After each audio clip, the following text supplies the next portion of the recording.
curious, because I didn't get to go on that bus tour that saw it, and it really is not, it's gotta go. Like, that's Just just, maximize its, it's maximized and undermined and whatever, but the other thing is the salt dome. If we don't put that up, where are we going to store our salt?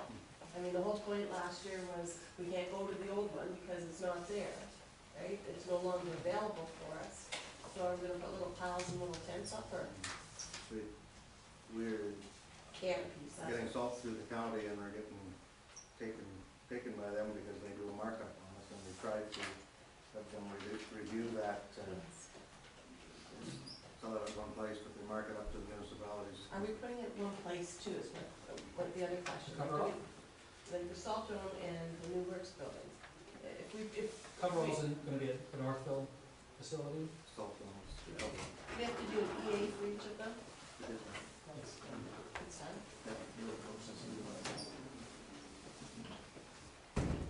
Councilor Russell? Number 9, collateral damage, John. Does that to do with the drainage, or is that collateral damage on the surfaces in the rural area? Because,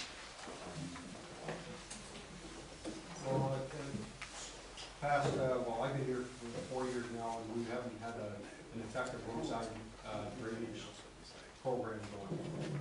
What happens here along 20 rural roads, they start picking up the sediment from snow plowing operations, from farmers working their fields, just basic debris.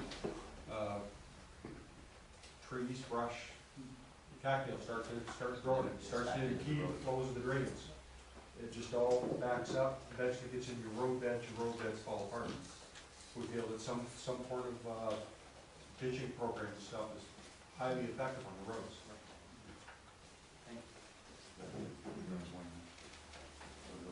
the damage has to do with drainage, water damage. I'm seeing that in a lot 2%, of roads. yes. So the other one, Mr. Mayor, if you don't mind, policy on the legislation not being followed in terms of the drainage in the water. You said dry wells.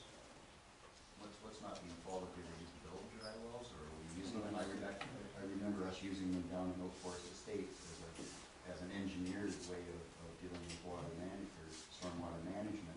And you're suggesting that maybe that's not the way to go, or just looking at that area where we did have a problem 3 years ago with flooding, and we haven't solved that problem yet. And would that go to what's been said here, or is that a larger issue? Yeah, I would say that that's exactly what's happening, is that just looking at the dry well, we'll end up taking, not a heavy rainfall water, it takes a while to go away. If you're able to put in some kind of a storm management system, say down there, we just talked about crossing storm right down to the river, you clear that area out, give them relief.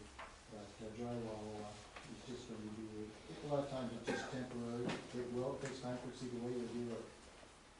So further to that, then, Mr. Mayor, then for 9 and 10, we really need a report about what new maintenance or new tools are available to use it. This isn't as much with the reserves. This has to do with maintenance all along, which will lend itself eventually to construction of roads, right? Am I correct? Like, you've got to put the cart before the horse at a certain point here, right?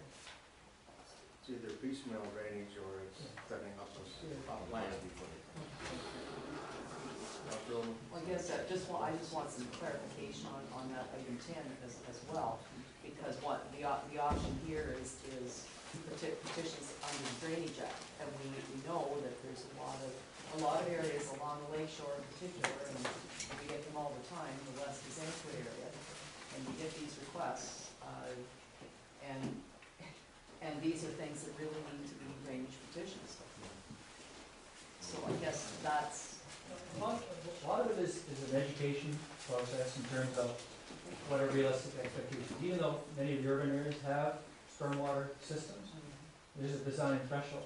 It's usually a 2-year storm, I think, is the typical terminology. When you get a 5-year or 10-year storm, it just overwhelms the system. But people still, they don't care. They expect that drainage to solve their issue.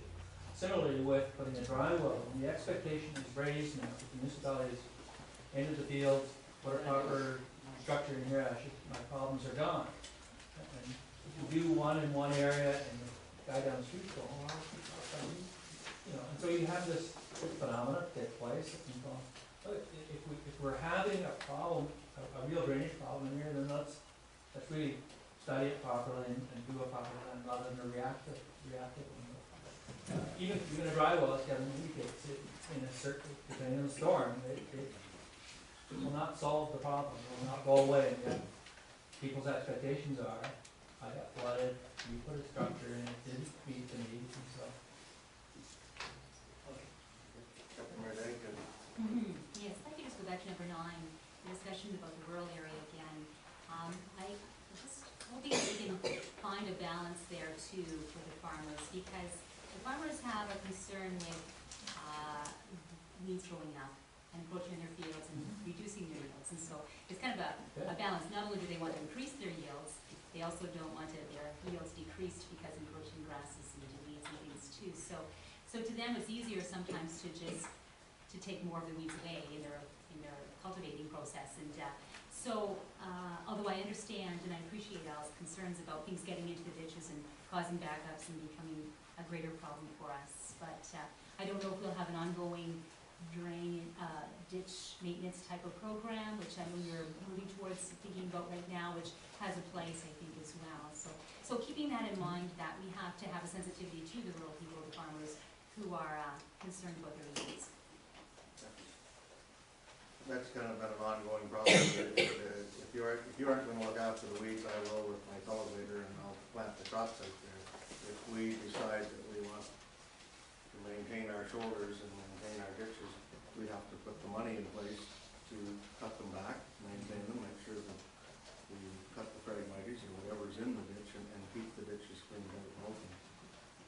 At one time, the province paid subsidies for your road allowances, and you got dollars for that, and if you didn't maintain it, they would threaten that, okay, we're not gonna pay you the subsidy because you're letting the farmers farm it. So it's a balance there, but you either put the money up to maintain it and cut it and keep the weeds down. Well, that was the other curveball with the weeds, was with all the environmental, toxic elements of weed killer and so on and so forth. It's really tied our hands, and the weeds have had a field day. How we manage it. You're right, it's finding, striking the balance, making sure everybody's interests are protected. So really what I was indirectly trying to raise is that a rural system is just as complex as an urban system. It has to be properly designed, properly defined. It's not, I think for a long time it was, to use the term, the poor cousin of urban roads, but it's happening. And we now know that just throwing a surface treatment on top of a road that doesn't have proper drainage and proper, you're just throwing good money after that.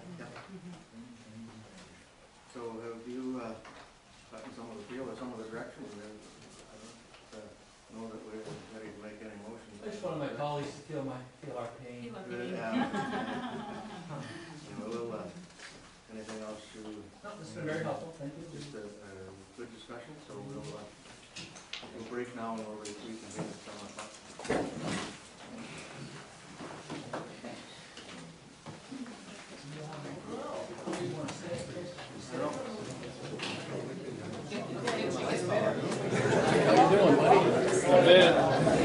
You? Are you going? Are you leaving? Just go over. Yeah, because it's going to get hard here.